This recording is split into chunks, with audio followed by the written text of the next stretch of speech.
And your song is up, and go ahead and disconnect.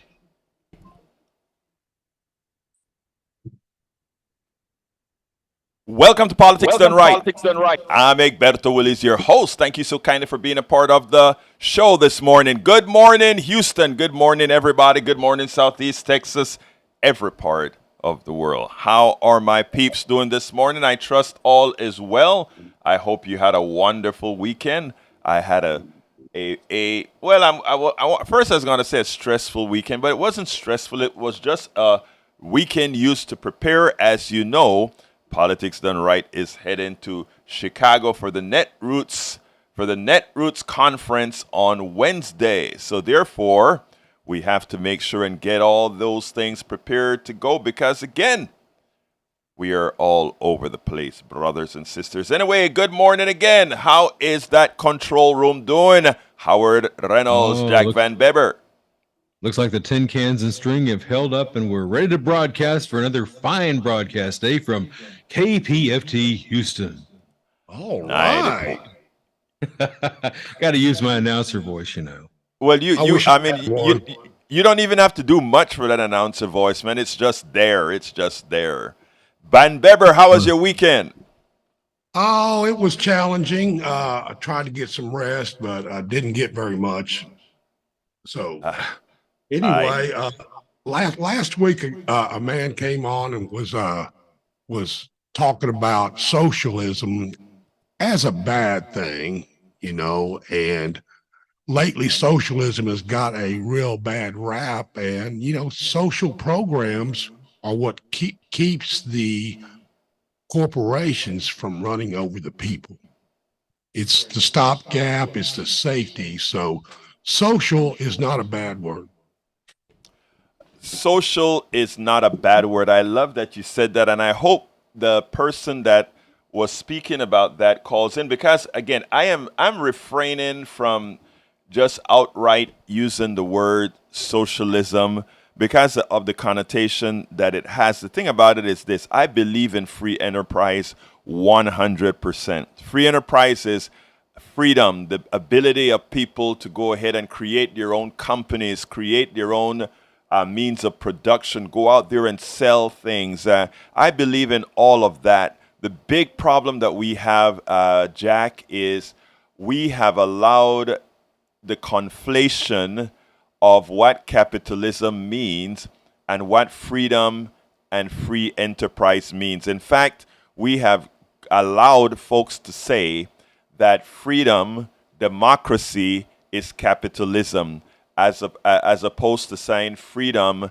and democracy is free enterprise, enterprise from us all. And that conflation is what allows us to be pilfered by the corporations. And that is what people have. And that is why, again, we hear that nobody wants to talk, or rather, the powers that be, you'd hear come out against critical thought. You know, they're wrapping critical thought into critical race theory because what they are hoping to do is ring that silly racial carnal bell in people's so that they don't think about the things that really matter because they're so concerned about that idiotic thing called race. And one of the things that I hope to do with our programs or programming or attitudes, etc., is to let folks detach themselves from that silly structure and start looking at the economic structure that we're under, which was designed to just keep a few in power, a few financially really able, with all the rest being peons. Folks don't get it. Slavery never ended. It just lost its pigmentation. That's all. But it never ended. And folks can, it's hard when you see nice cars and big buildings and great streets and all these things. It is great to see these things and then say, oh, but you're enslaved. And folks are, no, I'm not. I can go ahead and do all these things that I want to do. Then you say, by the way, aren't you in debt? Don't you have to do X, Y, Z to survive? Isn't there a better way? And Jack, the answer is there is a better way if we will allow ourselves to lose the control of the few who keep telling us that this is the way things need to go. So, Jack, I'm glad that you started that way, and I hope the caller who said that, because I remembered it distinctly. He called out the word Venezuela. I love when folks want to talk about. Anytime they say, "Do you want us to be Venezuela?" That's what socialism does. Well, I don't know what you want to call the economic system that I think is we all want, but it's not what Venezuela did. Neither what Hugo Chavez, Nicolai Maduro, or any one of these guys. By the way, for those who know, those are Hugo Chavez was the one who started the Bolivarian Revolution in Venezuela, and after he died, Nicolas took it over. Nicolas Maduro took it over, and this is repeated throughout the other countries that America like to use as not America, Republicans and many neoliberal Democrats like to use as, this is not what if you don't have this evil economic system that hurts people in the United States and many parts of Western Europe, not the Scandinavian countries, then what you get is Venezuela. What you get is Nicaragua. What you get is Cuba. They don't tell you, of course, that we do stifle Cuba. Cuba has some, with all the stifling that we do, Cuba actually have a good healthcare system, and they do come up with a lot of drugs that that actually work and exported in other places that work. But that's for another day. But again, we don't want Cuba. We don't want Venezuela. We don't want Nicaragua. We don't need to have any of that to have a great free enterprise economic system in America. Why did Jack get me off on this monologue? Jack, why did you get me off on this monologue? Well, because this is the crazy stuff I think about, and the dots I try to connect, and I don't have the technical capabilities to do research, but I know what's going on out there, and I just try to connect the dots and keep things from being passed over too much. We're hijacking your show. I like, but you know what? I want to thank you because that gave me the opportunity to give those words. I think that we need to reinforce those words over and over again, Jack. I was only playing when I said, "Why did you make me do that?" Because I was kind of like happy to do it. But anyhow, so anyway, folks, I hope you listened to that short narrative there, but let's not allow folks to fool us. Let's not allow folks to keep us separate. Let's not allow folks to have you hate your brother and your sister. Think about that person you think you hate right now. Mitigate that hate and things will get better. Anyhow, title of the show today is, and I'm on the wrong screen, but title of the show today is Good Jobs Report equals pain for the working class.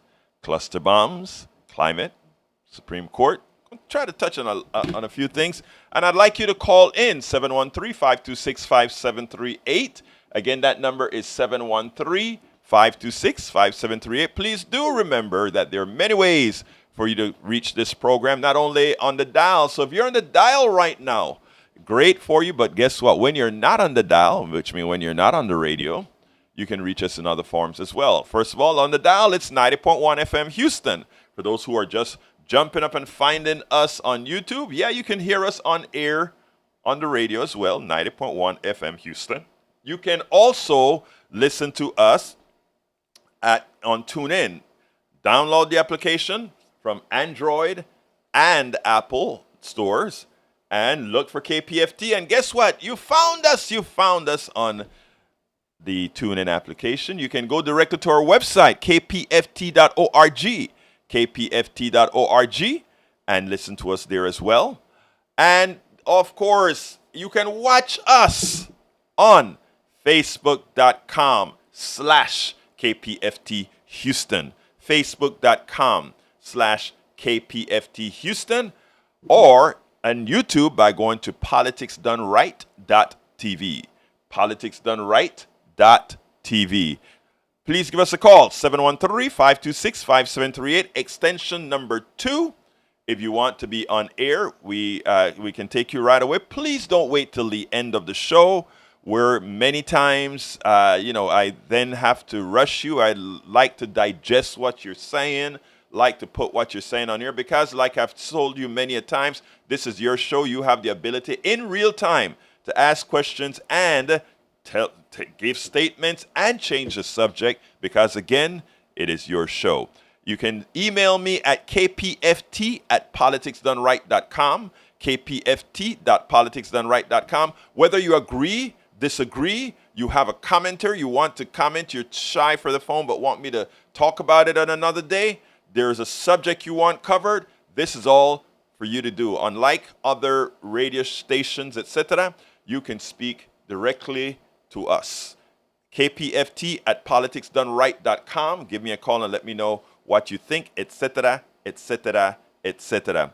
So don't forget, folks, but give us a call, 713-526-5738, extension number 2. I see that Eric is on the chat and quite a few others on YouTube. Anyhow, folks, I'm going to start with the cluster bomb thing that Biden decided to do today.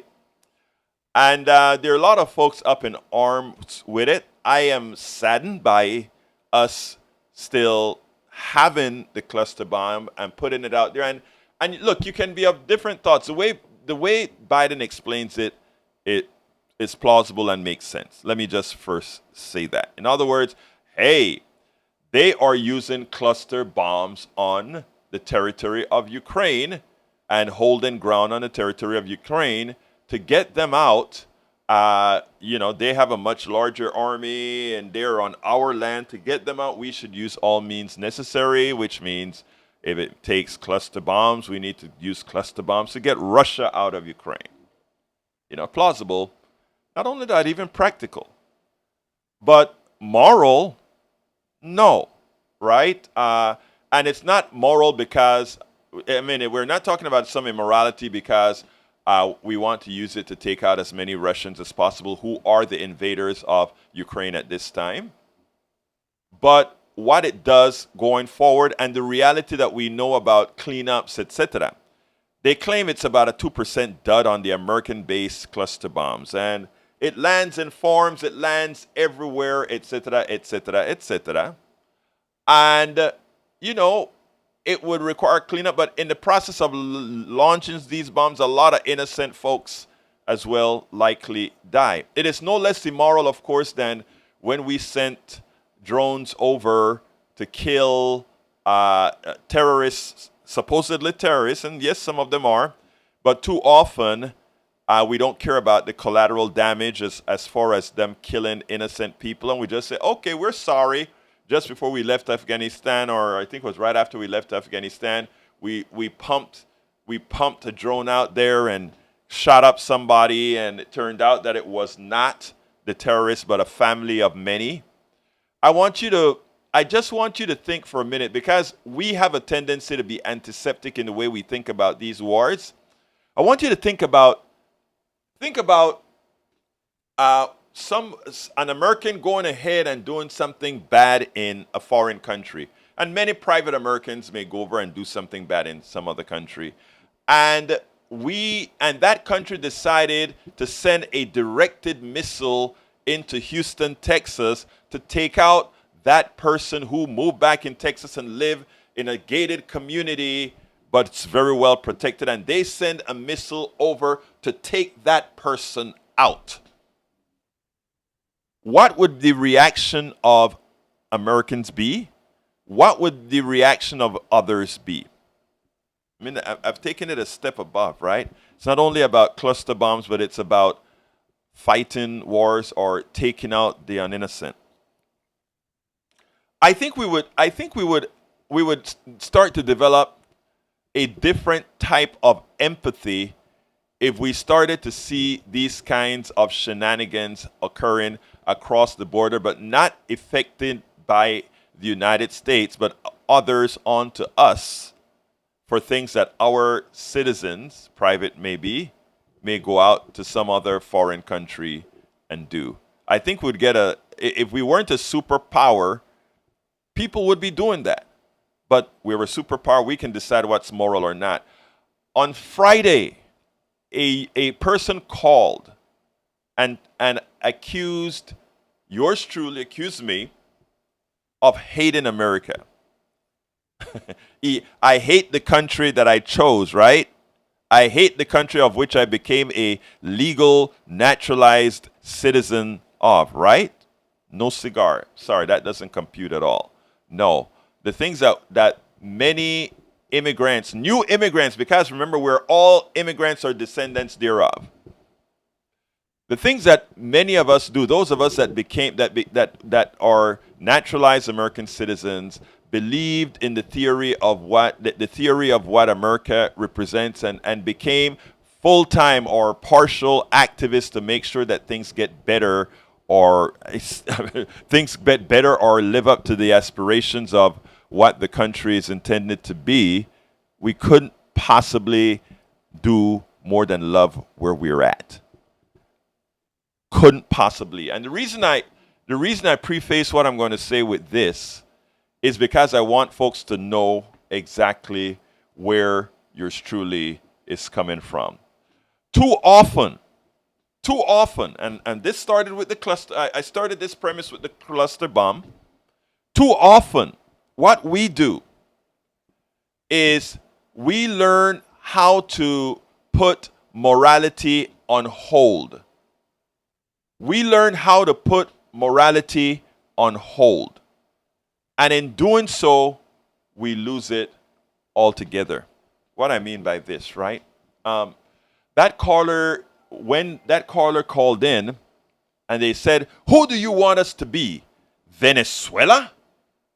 Who do you want us to be?"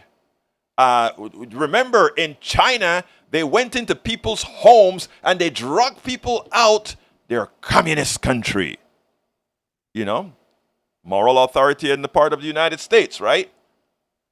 And then I ask, we should not be judging other countries on morality when too often, when looking back, we have issues ourselves to deal with. What we should be looking at is moving forward.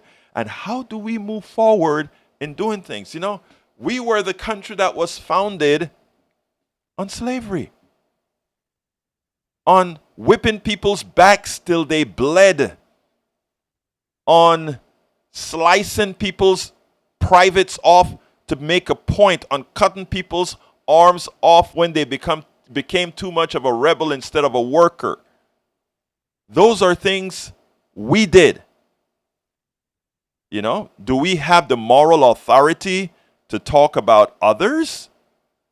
When it came to Jim Crow in the South and lynchings by the thousands, do we have the authority to talk about morals? When it talks about the annihilation of the originals from America, the indigenous people, when it came to moving westward, when it came to the Trail of Tears, effected by a president of the United States, not private citizens, by the president of the United States.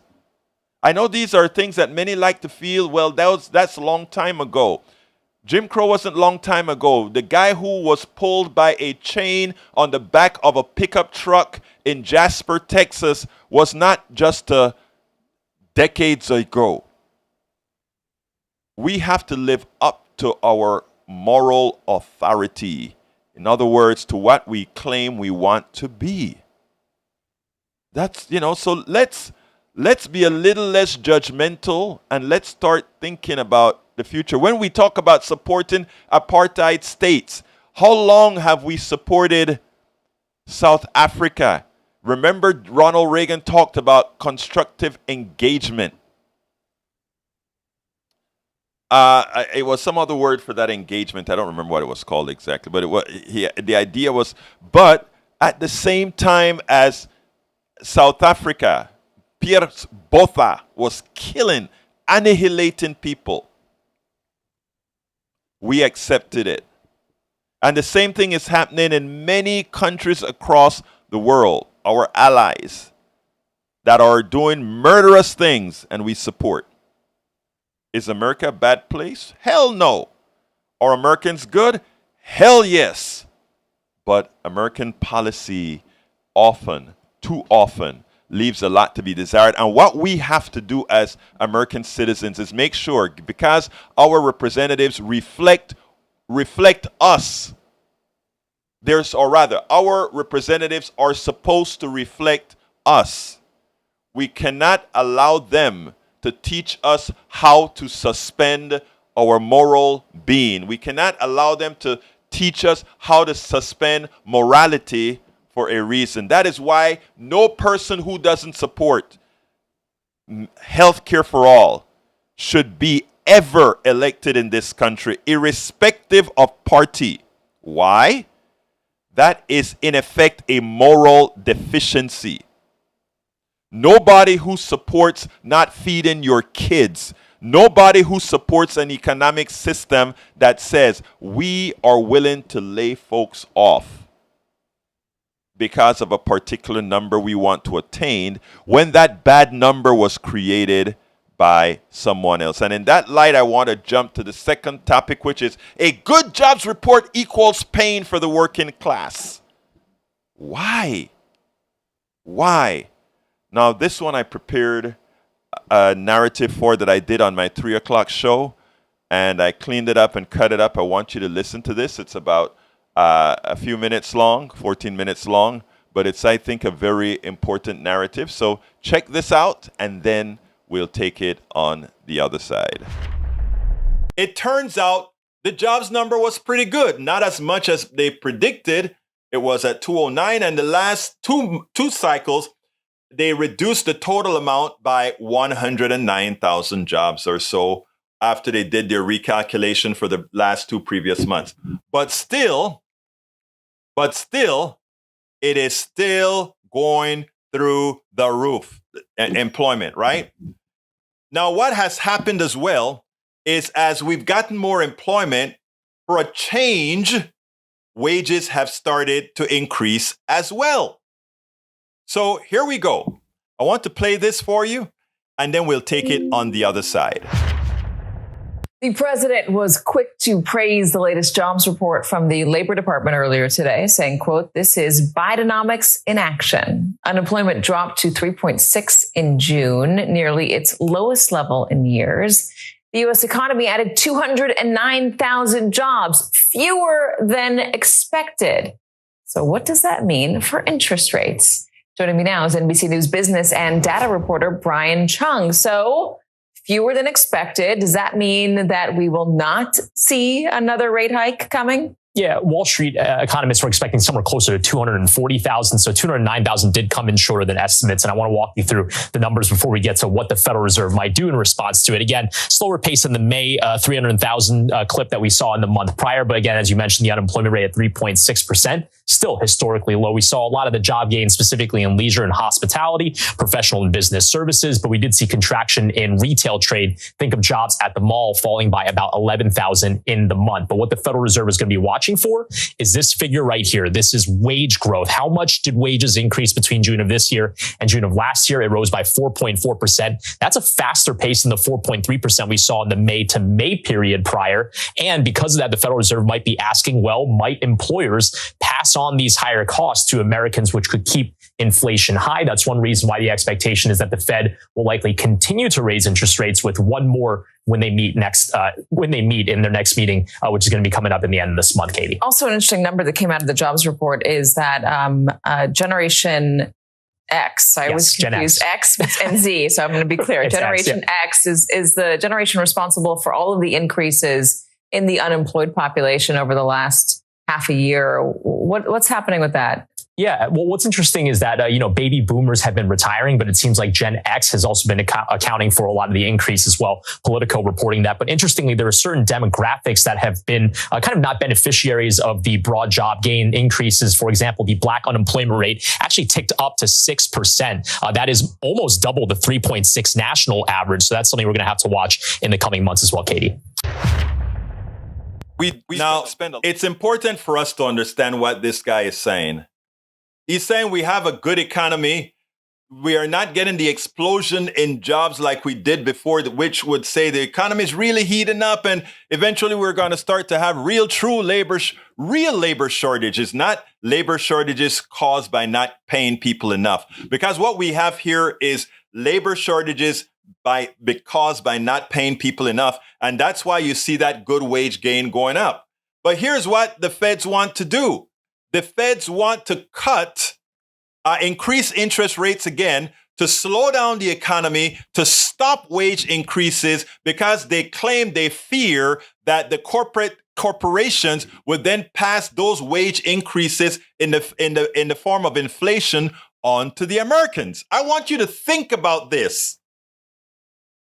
The workers getting more money is a problem for the Federal Reserve, who says, I am going to increase the interest rates to cause more people to be laid off so that there will be less pressure to pay people more, to pay people a living wage. But here is it's the saddest part about this. Here's the evil part about this. Look at your screen. Title of the article from the Common Dreams. Corporate windfall profits surged to $1 trillion as a year as working people suffer. Big business is gaslighting all of us. So I want you to keep this in mind.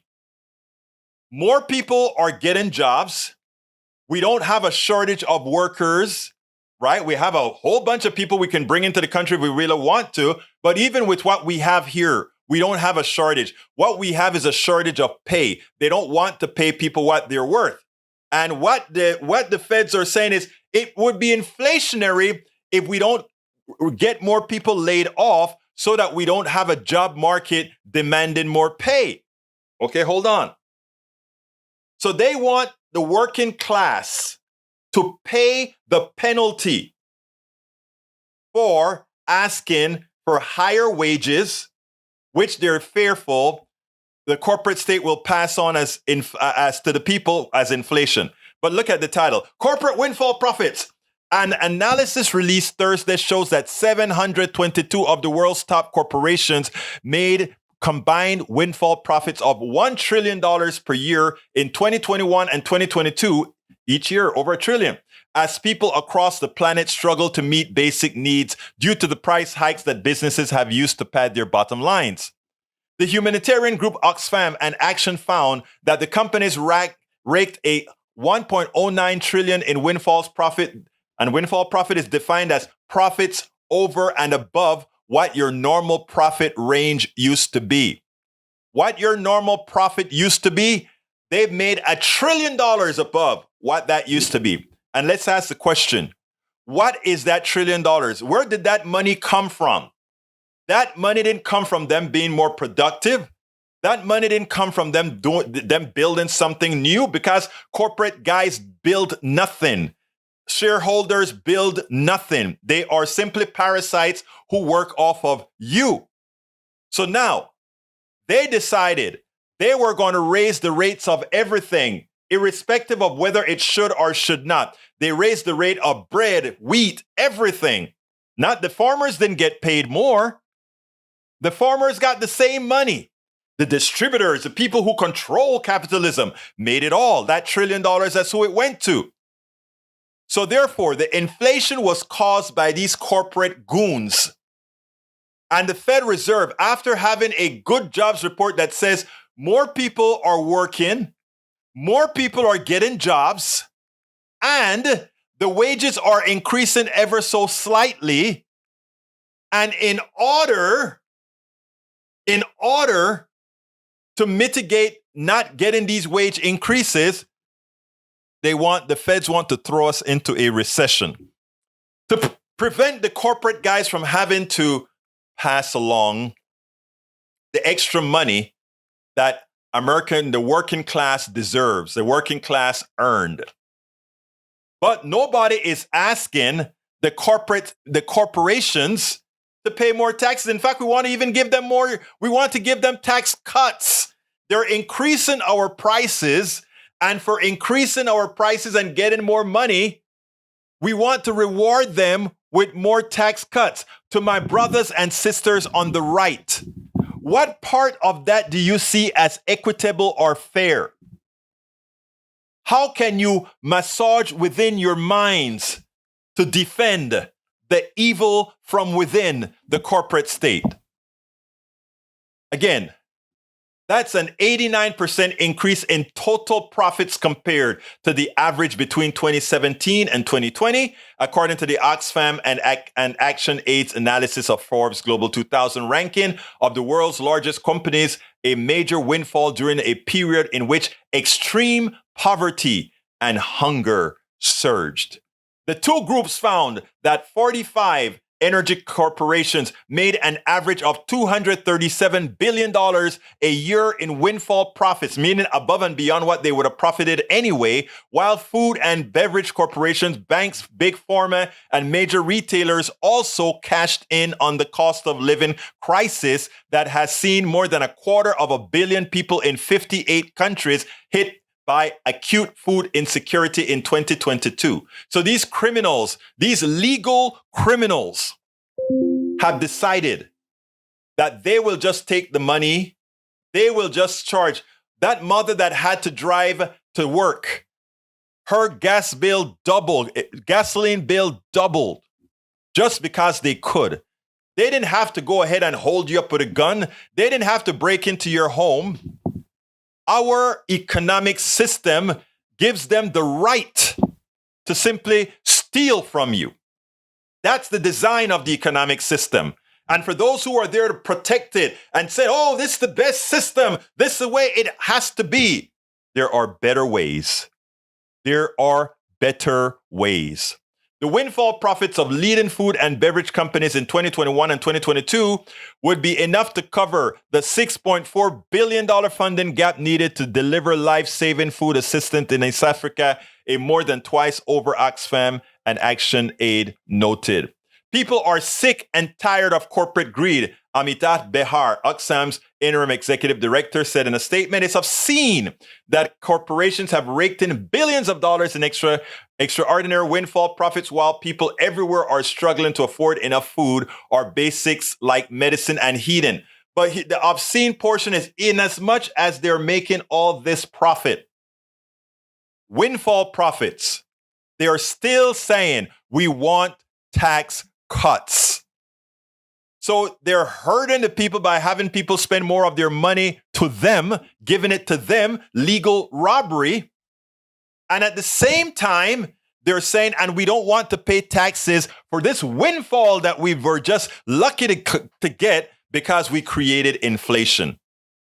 And then our Federal Reserve want we, the people, to pay higher interest rates to slow down the economy because of these thugs who decide to rip us off. And we have a bunch of folks coddling, folks who don't have a pot to do you know what in, coddling these corporatists who are ripping us off royally?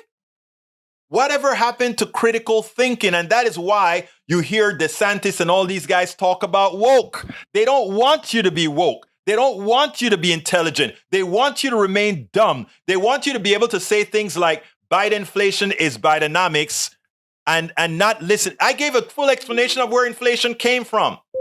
I gave a full explanation. And Eric Hayes is still saying Biden inflation is Bidenomics. What's the thought process? What's the critical thinking? The evidence is there. And that tells you a lot. It tells you a lot. Anyway, so folks, we know what we have to do. We have to de-elect all of those who are responsible for allowing corporations to do what they've done. And we need to threaten price controls yesterday if these guys don't stop. And if they decide, well, if you try price controls, we are going to reduce production, we nationalize then. We don't allow the corporate thugs to control the livelihoods, the existence of America. People would always try to come, well, if you tell the private sector what to do, they would just stop doing. And then we just, okay, if they stop doing, then we'll do. We can do it a lot more efficient because we don't have to satisfy the shareholders. So if they want to penalize the American citizenry, we can penalize them because they need us more than we need them. Remember that. They don't exist without us. We have to start exerting our own power. And our power is a lot more powerful than theirs. Don't ever forget that. But in order for us to exert our power, again, in order for us to exert our power, we have to get onto, I hate to say it this way, onto Howard's soapbox. You have to vote those who are not doing what's right by the people out. You have to vote them out. Oh, come on in, Howard. Howard, I was about to throw it. I was about to throw it to you, and you upended my entry into Howard. Talk to me, Howard. Well, you hear me. You hear that scraping across the floor. It's that soapbox of mine. Vote these people out. We don't have to put up with this, people. We don't have to put up with it. We can vote them out. And please do. It's the revolutionary way of doing things in the 21st century. Vote these people out. Get rid of them. Stop them in their tracks. Fire them. We don't have to put up with it. We absolutely do not have to put up with this. They're taking away our rights. They're jacking up our prices. We don't have to put up with it. Fire them at the ballot box today. Amen. So there you go. I'm scraping across the floor and putting the soapbox away. Well, look, let me tell you though. I mean, it is so important for us. And folks, before I forget, because I always forget the numbers. 713-526-5738. I would love to hear from you. In fact, I would love to hear from folks who disagree with me, because I'd like to have that conversation. America deserves that conversation. America deserves to hear these things, because again, when we turn on to the standard, when we hear standard, even the communication that claims to be progressive, a lot of times you're sitting down there and like, no, that's not really so. That is actually in favor of others the few taking advantage of the many. Look, I am a staunch democratic person. When I say democracy, I'm talking small democratic, not party. I truly believe in democracy. I truly believe in free enterprise. I truly believe that we should all have equal access to success.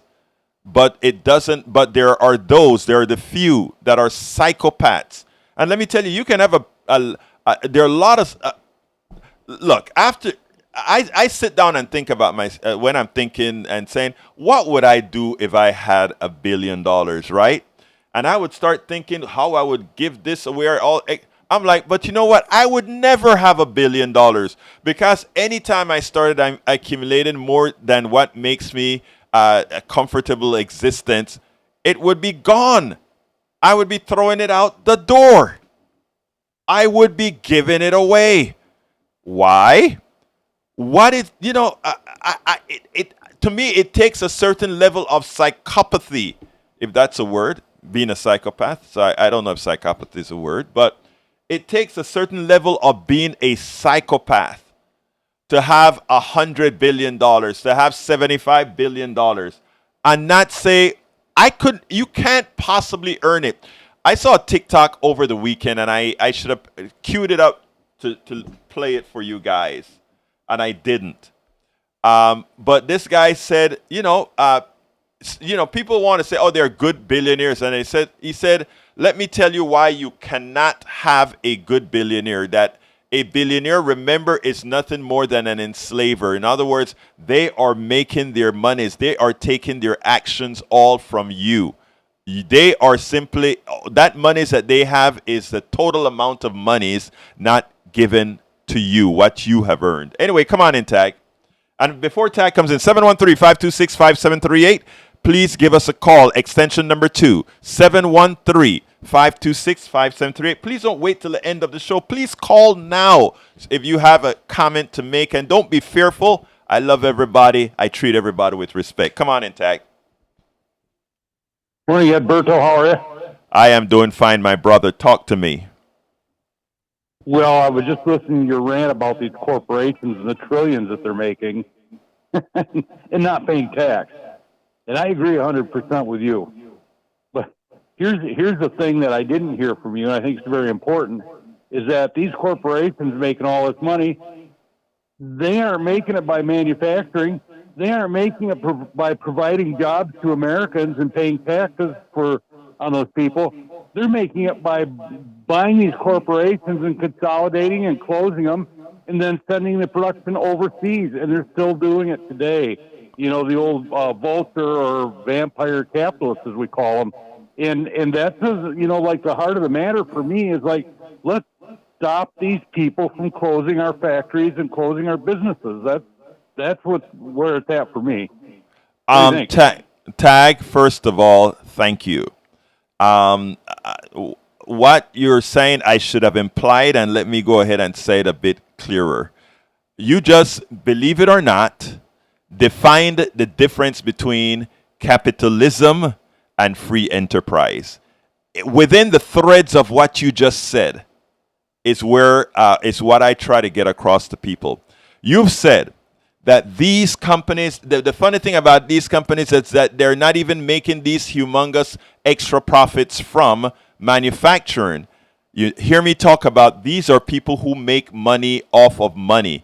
There was a time when profit meant you made a profit to give somebody an incentive to create something new, to create a better process, to survive. You know, even bankers were very important, right?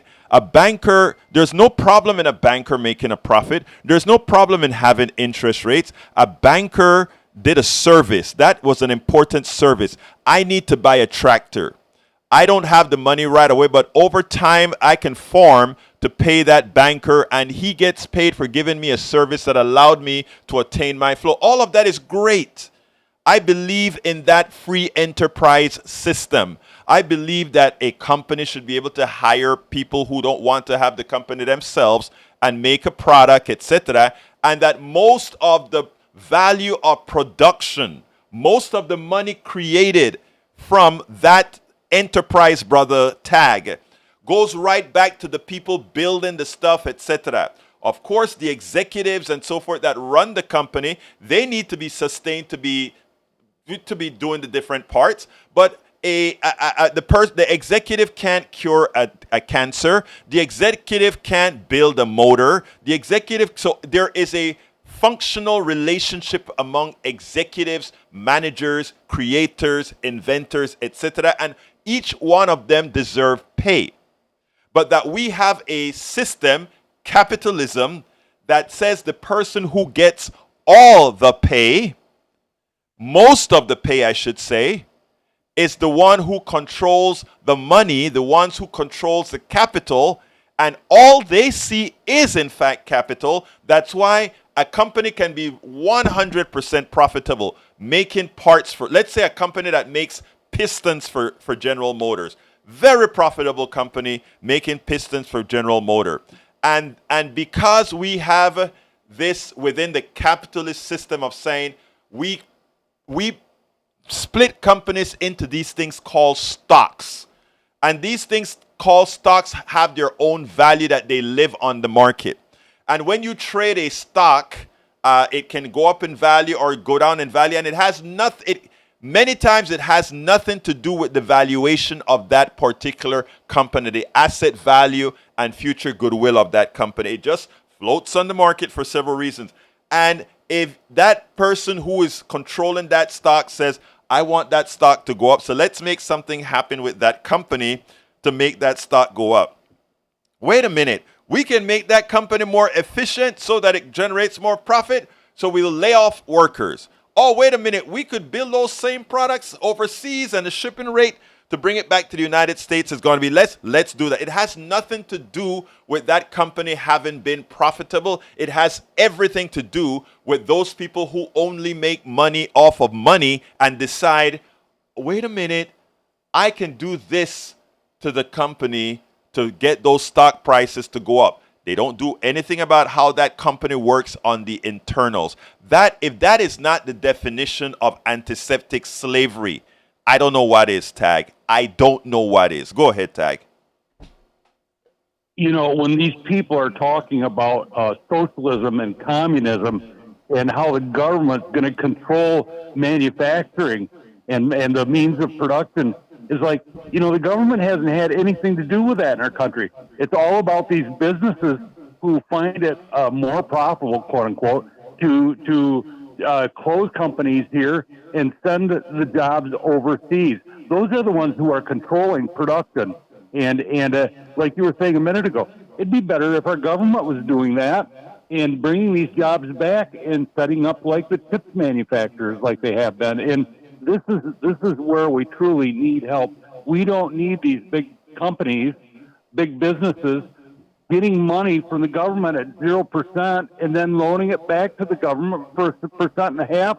We don't need that kind of businesses in our country. We need people who are going to be manufacturing things here and providing jobs for Americans. And we need to build our own economy, not the Chinese economies. You just said a whole lot that needs to be unpacked. Number one, when you talk about it's not the government doing X, Y, Z, even when the government is spending these trillions of dollars, you know where that money is going? Into inefficient corporations to buy cluster bombs, to buy $1,000 toilet seats. I mean, you know, I love when the private sector talks about wasteful government when the waste comes from what they charge the government to do things. It's amazing, right? I mean, if you take a look at what the government pays for military equipment, if you take a look at what the government pays to build a building, if you look, let me give you the classic example, right? Even though the post office officially is not a government, it's supposed to be an independent government corporation. I don't remember legally how it is set up, but it is still solely it's sort of a government-run kind of a thing, right?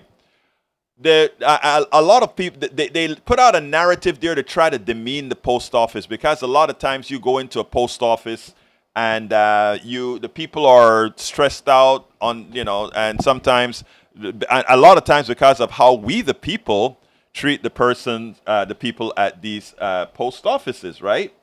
Now, interestingly, a lot of this is because a lot of this is put out by these private shipping companies, right? Because they would love that post office business.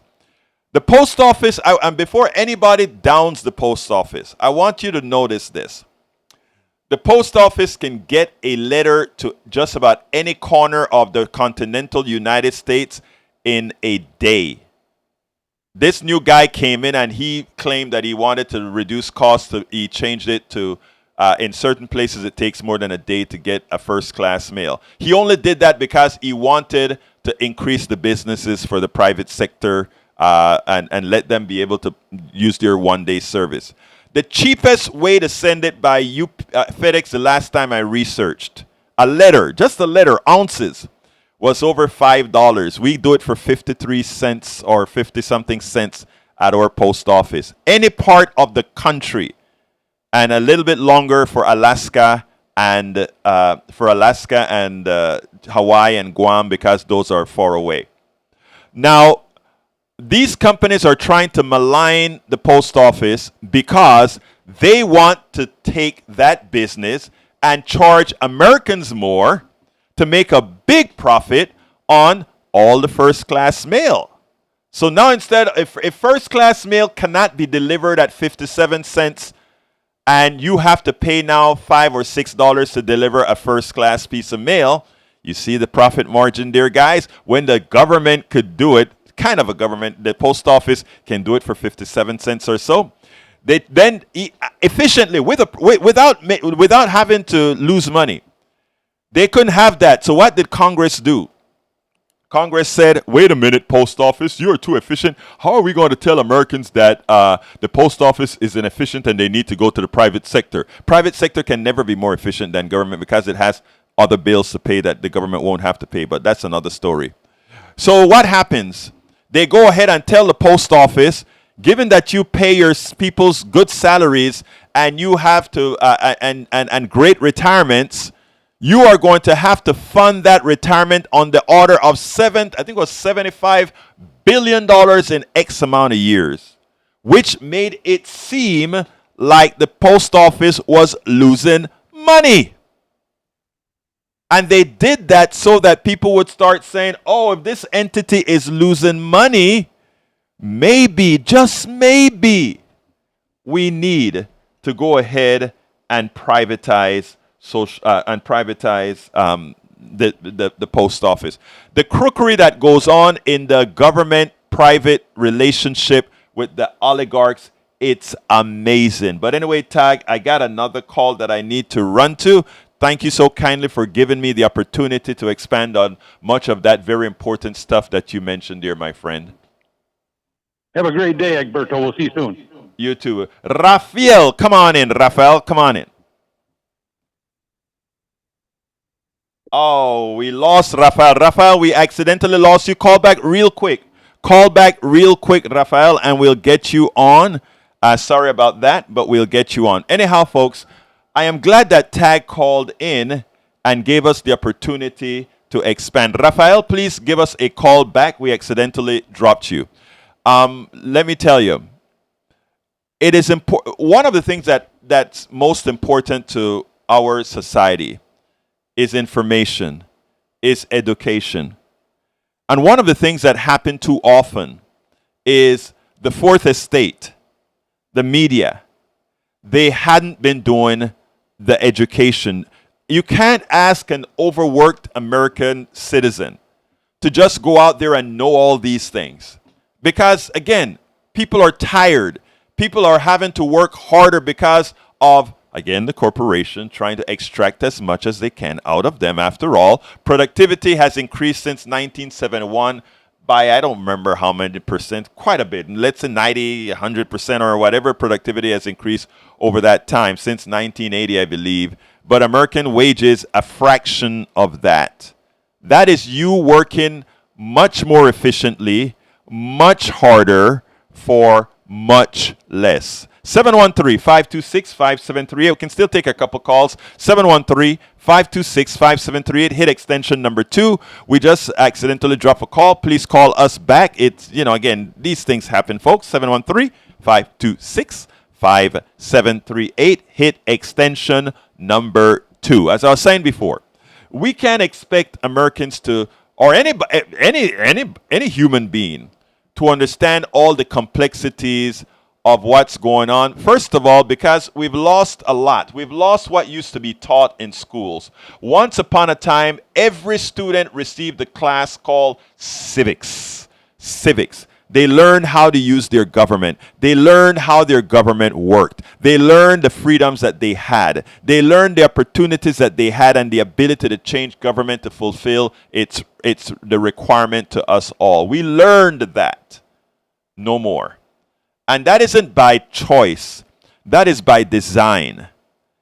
The reason why we have polarization in this country is not, people are going to say, oh, racism. They can use all the ism, the sexism, the misogyny. They can use all of those are the factors that are creating polarization in this country.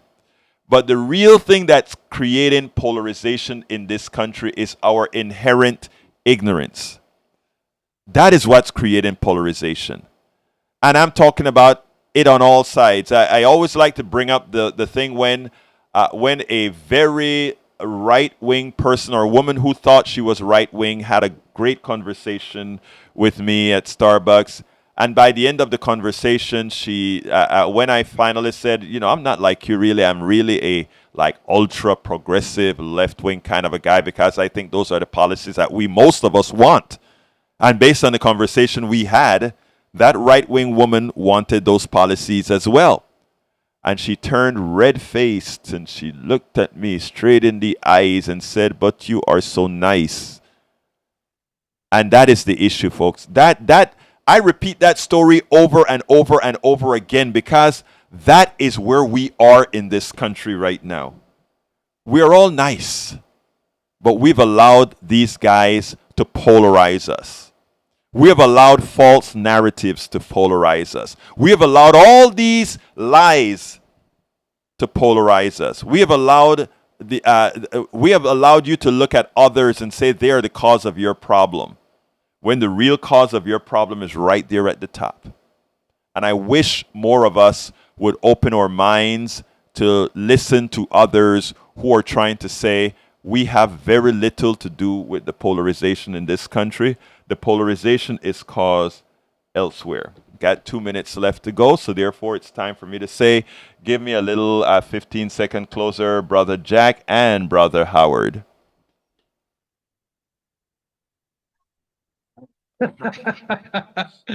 Okay.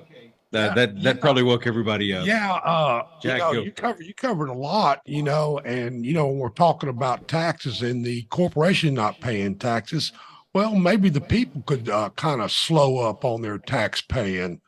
I have an idea that we should stop paying the people that are enslaving us, the insurance companies, the taxes.